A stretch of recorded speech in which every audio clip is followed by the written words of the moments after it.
ಸಿದ್ದರಾಮಣ್ಣವರು ಯಾಕೆ ಹಿಂಗೆ ಮಾಡ್ಲಕತ್ತಿರೋ ಏನು ನಮಗಂತೂ ಏನೂ ಅನ್ನಿಸ್ತಾ ಇಲ್ಲ. ಆದರೆ ನೋಡ್ರಿ ಅವ್ರು ಎಷ್ಟು ಕೆಟ್ಟದಾರ ಅಂದ್ರೆ, ಇದೇ ರೀತಿ ಇರ್ತಕ್ಕಂಥ ಅಲ್ಪಸಂಖ್ಯಾತರ ಒಂದು ಕಮಿಟಿ ಇದೆ, ಅದು ಅಲ್ಪಸಂಖ್ಯಾತರ ಕಮಿಟಿ ಇದೆ. ನಿನಗೆ ತಾಕತ್ತಿದ್ರೆ ಅದಕ್ಕೆ ಮುಟ್ಬೇಕಪ್ಪ. ನಿಮಗೆ ಸೋನಿಯಾ ಗಾಂಧಿ ತಲೆ ಮೇಲೆ ಇಕ್ತಿದ್ರು, ನಿನಗೆ ಅವಕ್ಕೆ ಯಾಕೆ ಮುಟ್ಲಿಲ್ಲಪ್ಪ? ಹೋಗಿ ಇವ್ರು ದಲಿತರೇನು ಇವರು ಏನಂತ ತಿಳ್ಕೊಂಡಿದ್ದೀನಿ ನೀನು? ಅದಕ್ಕೆ ಯಾಕೆ ಮುಟ್ಲಿಲ್ಲ? ಮುಟ್ಟಬೇಕಾಗಿತ್ತು ನೀನು. ಅಲ್ಪಸಂಖ್ಯಾತರಿಗೆ ಇಟ್ಟಿರ್ತಕ್ಕಂಥ ಹಣವನ್ನು ನಮ್ಮದು ಹ್ಯಾಂಗೆ ತೆಗೆದ್ರಿ ಅವ್ರದ್ದು ಕೂಡ ಡೈವರ್ಟ್ ಮಾಡಬೇಕಾಗಿತ್ತು. ಇದಕ್ಕೆ ಅವ್ರಿಗೆ ಹೇಳಬೇಕಾಗಿತ್ತು, ಇಲ್ಲ ಇದ್ರಂತ ತೆಗೆದು ನಿಮಗೆ ರೊಕ್ಕ ಕೊಡ್ತೀನಿ 2,000 ಅಂತ. ಅದನ್ನು ಇದು ಏನು ಗೊತ್ತಾಗೋದಿಲ್ಲ ಅಂತ ತಿಳಿದಾರ ಅವರು?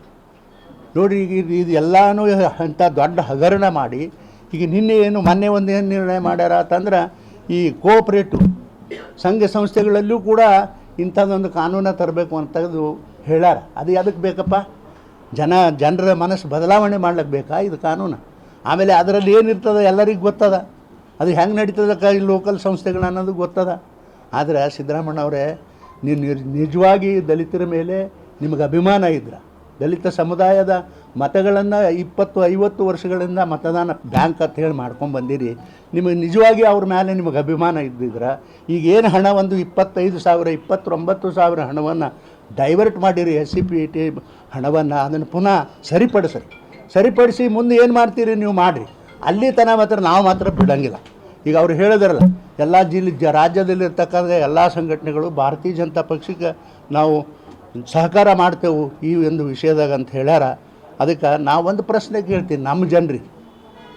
ಈ ಕ್ಯಾಬಿನೆಟ್ನಲ್ಲಿ ಸಮುದಾಯಕ್ಕೆ ಸೇರಿರ್ತಕ್ಕಂಥ ಮುನಿಯಪ್ಪನವರು ಅದಾರ, ಇದೇ ಸಮುದಾಯಕ್ಕೆ ಸೇರಿರ್ತಕ್ಕಂಥ ಡಾಕ್ಟರ್ ಪರಮೇಶ್ವರ್ ಅವರು ಅದಾರ, ಇದೇ ಸಮುದಾಯಕ್ಕೆ ಸೇರಿರ್ತಕ್ಕಂಥ ಒಬ್ಬ ದಲಿತ ಮಂತ್ರಿ ಅದಾರ. ಇದು ಕ್ಯಾಬಿನೆಟ್ನಾಗ ನಿರ್ಣಯ ಮಾಡ್ಯಾಮಂದ್ರೆ ಕಲ್ಲು ಹಾಕ್ಕೊಂಡಿದ್ರಿ ಅನ್ನೋ ಬಾಯಾಗ ಸುಮ್ಮನೆ ಕೂತ್ರಲ್ಲಪ್ಪ. ಯಾಕೆ ಸುಮ್ಮನೆ ಕೂತ್ರಿ? ಯಾಕೆ ಸುಮ್ಮನೆ ಕೂತ್ರಿ ಅಂತಕ್ಕಂಥ ಪ್ರಶ್ನೆ ನಾನು ಕೇಳ್ತೀನಿ. ನಿಮಗೇನು ಬೇಕಾಗಿದ್ದಿಲ್ಲ ದಲಿತರು ಉದ್ಧಾರ ಬೇಡ? ನೋಡಿರಿ, ಇಂಥದೇ ಒಂದು ಸಂದರ್ಭ ನಾನು ಸಮಾಜ ಕಲ್ಯಾಣ ಮಂತ್ರಿ ಇದ್ದಾಗ, ಇಂಥದೇ ಒಂದು ಸಮಯ ಕ್ಯಾಬಿನೆಟ್ನಲ್ಲಿ ಬಂದಾಗ, ಇವತ್ತು ಗಂಗಾ ಕಲ್ಯಾಣ ಅಂತ ಏನು ಒಂದು ಯೋಜನೆ, ಯಾರಿಗೆ ಜಮೀನದ ಅವರಿಗೆ ಬೋರ್ ಹಾಕ್ಕೊಡೋದು, ಯಾವ ದಲಿತರಿಗೆ ಜಮೀನಿಲ್ಲ ಅವರಿಗೆ ಜಮೀನು ಪರ್ಚೇಸ್ ಮಾಡಿಕೊಡೋದು, ಇಂಥ ಒಂದು ಕಾನೂನವನ್ನು ತರ್ತಕ್ಕಂಥ ಪ್ರಯಾಸ ಹಿಂದಿನ ಸರ್ಕಾರ ಮಾಡ್ತು.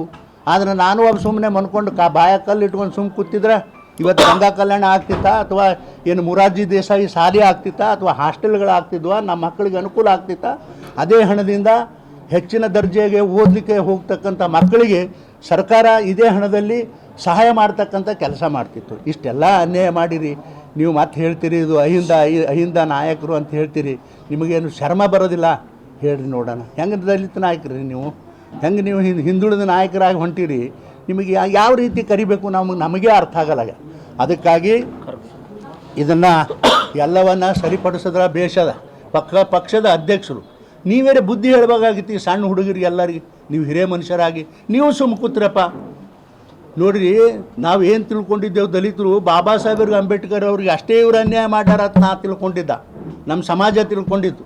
ಇವತ್ತಿನ ದಿನಮಾನದಾಗ ಖರ್ಗೆರವ್ರಿಗೂ ಕೂಡ ಕಾಂಗ್ರೆಸ್ಸು ಅವಮಾನ ಮಾಡ್ತಕ್ಕಂಥ ಪ್ರಯಾಸ ಮಾಡ್ಯದ. ಮೊನ್ನೆ ಕೇರಳದಲ್ಲಿ ಅವ್ರ ಮಗಳು ನಾಮಿನೇಷನ್ ಕೊಡ್ಲಿಕ್ಕೆ ಹೋದಾಗ 5 ಜನ ಆ ಚುನಾವಣೆ ಕಚೇರಿನಲ್ಲಿ ಹೋಗಬೇಕು ಅಂತ ಇರ್ತದೆ. ಆದರೆ ಅವ್ರೇನು ಮಾಡಿದ್ರು, ತನ್ನ 2 ಮಕ್ಕಳು, ತಾನು 3 ಮಂದಿ, ತಮ್ಮ ಅಣ್ಣ ಮತ್ತು ತಾಯಿ 5 ಮಂದಿ ಮಾತ್ರ ಆಫೀಸಲ್ಲಿ ಹೋದರು ಒಳಗಡೆ ನಾಮಿನೇಷನ್ ಕೊಡ್ಲಾಕ.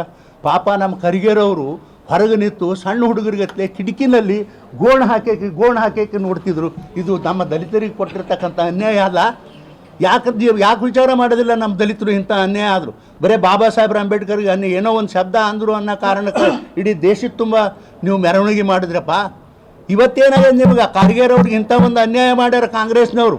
ನೀವು ಯಾಕೆ ನಮ್ಮ ದಲಿತ ಎಲ್ಲ ಸುಮ್ಮ ಕೂತೀರಿ ಅಂತಕ್ಕಂಥ ಪ್ರಶ್ನೆ ನಮ್ಮ ಜನರಿಗೂ ನಾನು ಮಾಡ್ತೀನಿ ಅಂತಕ್ಕಂಥ ಮಾತನ್ನು ಭಾಳ ಸ್ಪಷ್ಟವಾಗಿ ನಾನು ಹೇಳಿ, ಮುಂದಿನ ದಿನಮಾನಗಳಲ್ಲಿ ಇದೆಲ್ಲವೂ ಸಿದ್ದರಾಮಣ್ಣ ಸರಿಪಡಿಸದೇ ಇದ್ರೆ ಉತ್ತರ, ದಕ್ಷಿಣ, ಪೂರ್ವ, ಪಶ್ಚಿಮ ತನಕನೂ ವಿರುದ್ಧ, ಈ ಸರ್ಕಾರದ ವಿರುದ್ಧ ದಲಿತರ ಒಂದು ಚಾಲನೆ, ದಲಿತ ಸಂಘಟನೆಗಳು ಬಹಳ ದೊಡ್ಡ ಪ್ರಮಾಣದಲ್ಲಿ ಆಂದೋಲನವನ್ನು ಮಾಡ್ತಕ್ಕಂಥ ಪ್ರಯಾಸ ಮಾಡ್ತದೆ ಅನ್ನತಕ್ಕಂಥ ಎಚ್ಚರಿಕೆಯ ಮಾತನ್ನು ಈ ಸರ್ಕಾರಕ್ಕೆ ನಾನು ಹೇಳಲಿಕ್ಕೆ ಬಯಸ್ತೀನಿ.